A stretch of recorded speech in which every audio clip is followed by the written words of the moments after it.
So recently, Kevin O'Leary from Shark Tank gave his opinion on the Trump New York ruling. And I think it's something that everybody needs to hear. Check this out. First of all, I do wonder how many people take issue with the idea that every investor is engaged in falsifying business records, and every investor is engaged in what has been accused of Donald Trump and the Trump organization. Because there's probably a lot who are saying to themselves, I've never falsified my business records. I know what a square foot looks like. I know what I can ask for and what I have the money to support.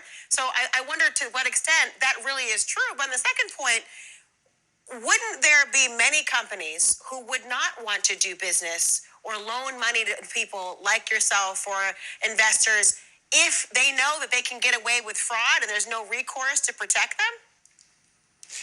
Excuse me, what fraud? This is not about Trump anymore. When you get a developer that builds a building and he says it's worth $400 million and he wants to borrow $200 million from a bank, which happens every day, everywhere on earth, including every American city. Every developer is an entrepreneur. They shine the light on their building and they say it's worth 400. The bank does its own due diligence, as was done in this case, because they're very good at it. The banks are very good, and they say, no, it's worth 300. We're only going to loan you 150 million. That haggling has gone on for decades. That's how it works.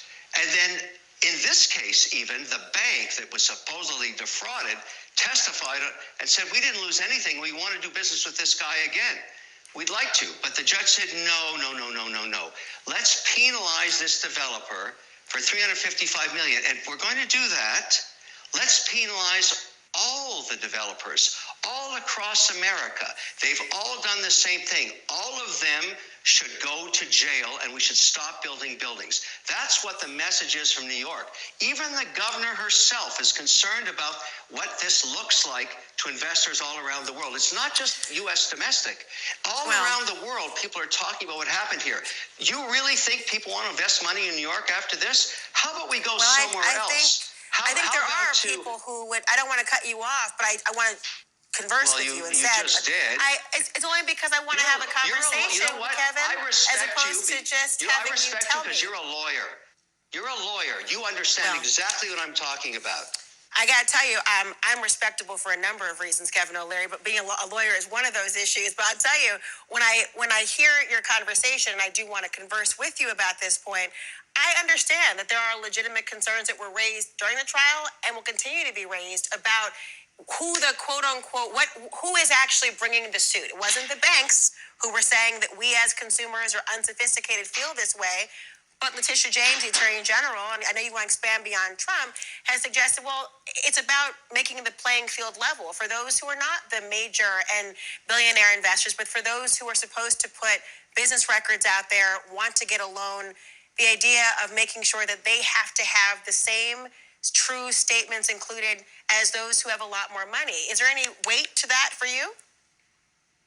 Well, I asked you who lost money, and I'll make it even clearer.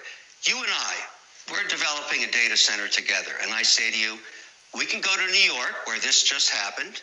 It's your money now. You're now an investor, and you're taking risk. You're an entrepreneur with me, right beside me. We're together on the deal.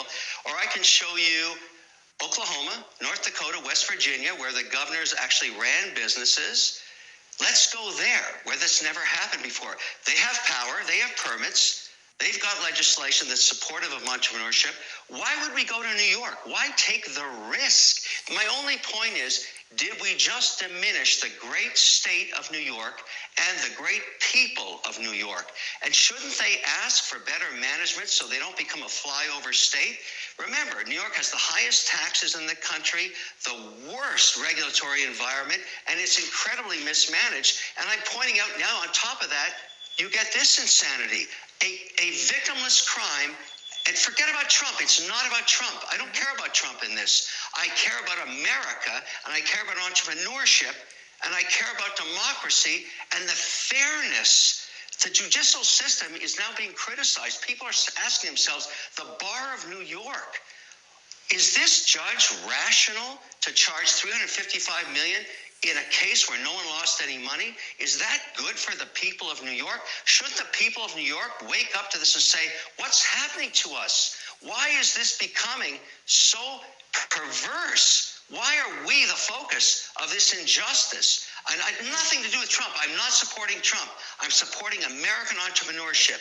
And New York is slowly becoming the #1 loser state in America. I'm sorry, that's what's happening.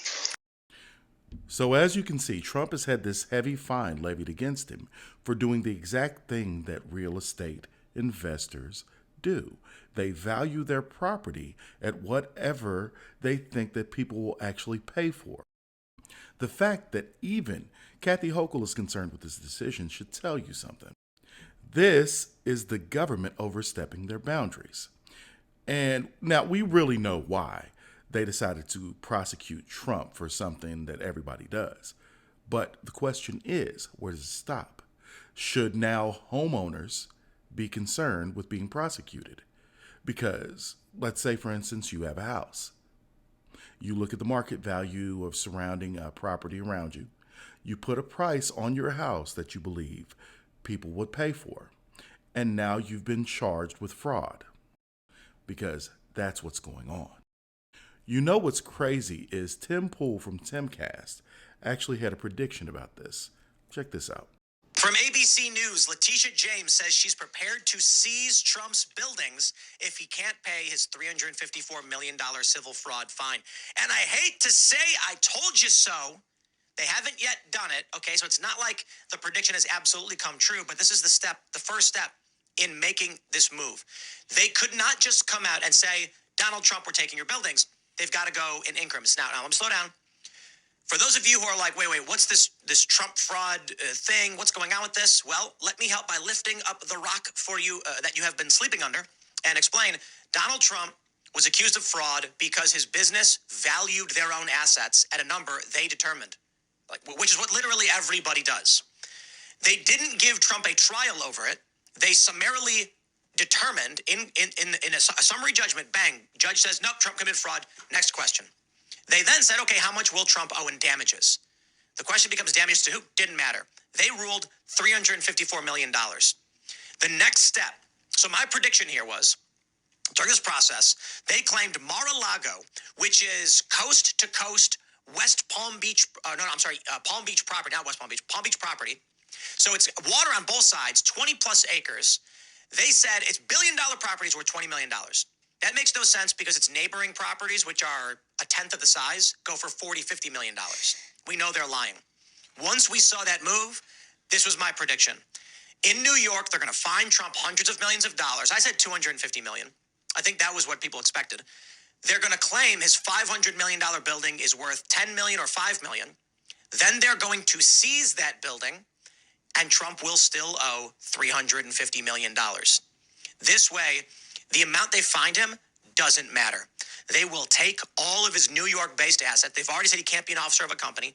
This is the next step in what they need to do to make that happen.